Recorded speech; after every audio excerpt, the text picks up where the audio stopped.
Salut toi, bienvenue sur Moodop. Moi c'est Khalida et ici on parle développement personnel, santé mentale, bien-être, tout ce qu'on devrait apprendre à l'école, mais qu'on découvre souvent seul, un peu tard et parfois dans la douleur.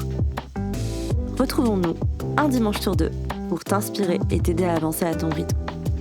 Parce que ta santé mentale mérite toute ton attention et parce que t'as le droit de rayonner sans te cramer les ailes. Allez, c'est parti!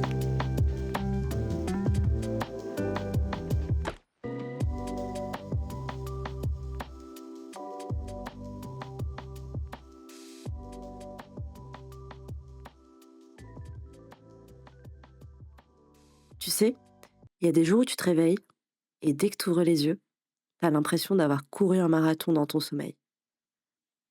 T'as beau avoir dormi 8 heures, pris ton café, mis ta playlist préférée, et pourtant, ton corps te crie non. Pas aujourd'hui. Et là, tu te demandes, mais est-ce que je suis juste feignante? Est-ce que je vieillis? Ou alors j'ai un immense bug interne? J'ai pas mal connu ces périodes de fatigue extrême. Et franchement, j'étais un vrai zombie fonctionnel. Et un jour, j'ai craqué. Je me suis dit, bon là, ok, c'est bon. Faut que je comprenne ce qui se passe. Qu'est-ce qui me bouffe comme ça? Alors j'ai plongé dans pas mal de lectures et notamment une qui m'a pas mal marquée. C'est Pourquoi nous dormons de Matthew Walker. J'ai regardé également beaucoup de documentaires sur le sommeil et ce que j'ai découvert, c'est que la fatigue, c'est rarement juste ne pas dormir. C'est un millefeuille de trucs invisibles. Mis ensemble, bah, ça t'épuise. Et bonne nouvelle, on peut agir dessus, sans se transformer en moine ni boire 10 cafés par jour. Promis. Alors laisse-moi te raconter, parce que certaines de ces raisons, tu les connais peut-être déjà. Et il y en a peut-être d'autres que tu découvriras et tu te diras: «Ah ouais, ça, pour le coup, j'y avais jamais pensé». C'est parti! Première raison, le manque de lumière. Est-ce que tu as déjà remarqué comme ton corps reste en mode brouillard si tu passes ta matinée rideau fermé? Ton horloge interne, enfin ton fameux rythme biologique, carbure à la lumière. Pas de soleil, pas de vrai réveil. Plusieurs études ont prouvé que 10 minutes dehors le matin, même sous un ciel parisien tout gris comme en ce moment, suffit pour relancer ton cortisol. Le cortisol, c'est cette fameuse hormone qui te file le coup de fouet le matin. Et si t'es sensible au manque de lumière comme moi, sache que la vitamine D et le magnésium jouent un rôle hyper clé. Ensemble, ils vont aider ton corps à réguler son énergie et son humeur. Et pour le coup, c'est vraiment pas juste du blabla bien-être. Dans pas mal de pays d'Europe du Nord, quand il fait nuit presque toute la journée, les gens utilisent des lampes spéciales. C'est de la luminothérapie. Et ça change vraiment tout. Alors, si tu veux un conseil simple, dès que tu te lèves le matin, ouvre tes volets à fond. Ou alors, sors juste faire un tour. 10 minutes, pas plus. Et ton corps bah, va comprendre que la journée commence. Et si t'as un petit chien comme moi, bah, c'est encore mieux. Il sera content et toi aussi. Deuxième raison, le stress. Alors, soyons honnêtes, le stress, ça nous flingue tous. Ton cerveau sait pas faire la différence entre un mail qui te fait monter la tension et un tic qui te poursuit. Du coup, il va balancer du cortisol tout au long de la journée. Et ce cortisol, quand il reste haut, bah, il va t'empêcher de tomber dans le sommeil profond. Celui où ton corps, il va vraiment recharger ses batteries. Résultat, tu dors mais tu récupères jamais. C'est l'une des premières causes de fatigue persistante. Et je pense qu'on le sent tous. T'as même pas commencé ta journée, que t'as déjà l'impression d'avoir épuisé ton quota d'énergie. Juste parce qu'un truc t'a dérangé ou que quelqu'un t'a gonflé. La solution? Tester la cohérence cardiaque. Je t'en ai parlé dans mon précédent épisode et je t'en reparle encore ici et je pense que j'en parlerai jamais assez. Et c'est un exercice ultra précieux. Ça a été prouvé que ça fait baisser ton taux de cortisol de 20% en 5 minutes. Et tu vois, Monica, dans Friends, qui nettoie frénétiquement dès que ça part en vrille, eh ben, il y a des études qui ont montré que les rituels rassurants, même s'ils sont un peu obsessionnels, peuvent faire chuter le stress. Je te rassure, je te dis pas de nettoyer ta cuisine à 3 heures du mat, mais essaye de te trouver un petit rituel qui te fait du bien. C'est un anti-stress naturel. Et moi, j'avoue que la Monica en moi déstresse en frottant les joints de la salle de bain. Voilà, c'est comme ça, je l'avoue. Troisième raison, le manque d'hydratation. Et je vous le dis là, après avoir bu un grand verre d'eau, parce que ça s'entend peut-être, mais je suis pas mal malade en ce moment, donc j'ai la voix un peu cassée. Mais bon, j'espère que vous ne m'en tiendrez pas rigueur. Donc je reviens à la troisième raison, donc l'hydratation.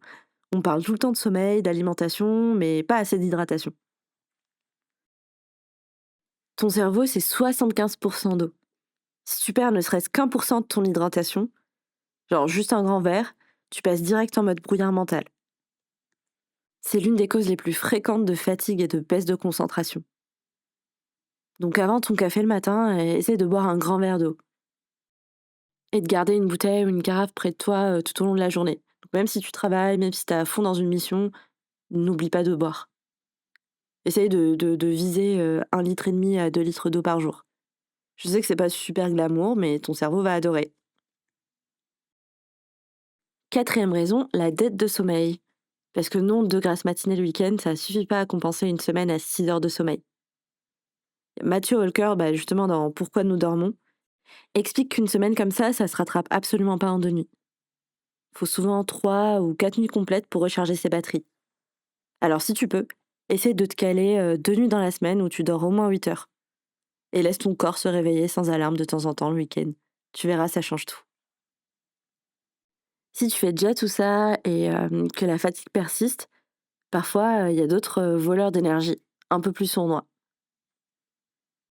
La cinquième raison en fait complètement partie, donc c'est le task switching.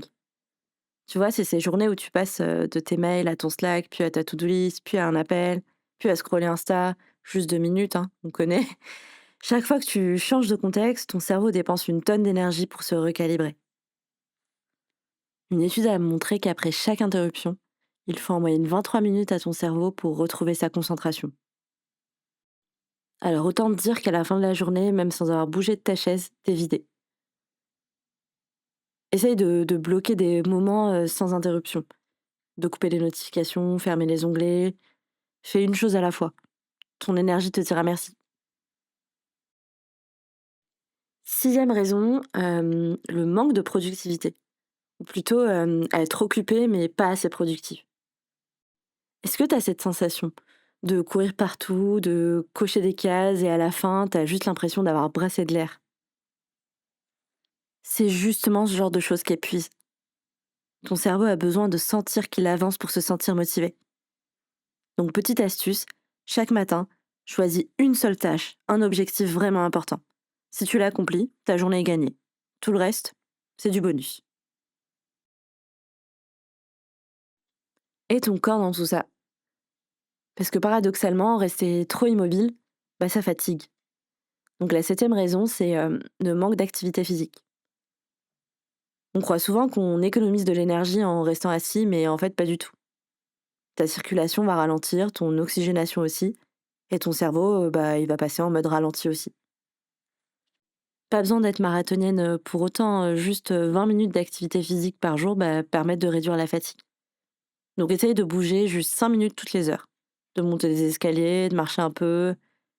Ton énergie va se réveiller. Huitième raison, il y a tout ce qu'on garde à l'intérieur. Toutes ces émotions qu'on ravale. La colère, la tristesse, le stress. On croit qu'on garde le contrôle, mais en vrai, ça consomme une énergie folle. Des chercheurs ont prouvé d'ailleurs que juste écrire ce qu'on ressent ou en parler diminue l'activité de l'amygdale. J'en parle encore, donc c'est le fameux centre du stress. Et ça libère ton cerveau. Alors, si t'es du genre à tout encaisser, essaye de prendre 5 minutes le soir. Écris ou parle à quelqu'un. C'est comme ouvrir la soupape d'une cocotte minute. Et parfois, c'est pas ton cerveau. Ni ton corps, ni ton sucre, ni ton hydratation. C'est juste que chaque journée ressemble à la précédente. Tu bosses, tu dors, tu recommences, et ça épuise ton esprit. Christophe André appelle ça la fatigue existentielle. C'est pas une maladie, mais c'est un signe qu'il faut rallumer une étincelle. Alors chaque semaine, essaye de trouver un moment, même un tout petit moment, juste pour toi. Pas parce que c'est utile, mais parce que ça te nourrit. Ça peut être créatif, ça peut être drôle, inspirant. Trouve une activité qui te fait du bien, peu importe laquelle, tant que ça te fait te sentir vivante. Au final, la fatigue, c'est rarement une seule chose. C'est un ensemble de petites fuites d'énergie qui s'additionnent en silence. Et c'est ce qui fait que tu te réveilles en te disant mais pourquoi je suis tout le temps épuisée? La bonne nouvelle, c'est que t'as pas besoin de tout changer d'un coup. Choisis une ou deux choses à tester. Peut-être que c'est sortir 10 minutes chaque matin, ou bouger un peu plus, ou poser ton téléphone pendant 1 heure, et essaye de regarder ce que ça change en toi. Si cet épisode t'a parlé, pense à le partager à quelqu'un qui traîne en mode zombie aussi. Et pense également à laisser une note sur Spotify, Apple Podcast ou YouTube, en fonction de ta plateforme d'écoute. C'est le genre de petit geste qui aide Moodoo à exister. Et qui me donne à moi aussi un peu plus d'énergie pour continuer à te parler toutes les 2 semaines. On se retrouve très vite pour le prochain épisode. Et en attendant, prends soin de toi.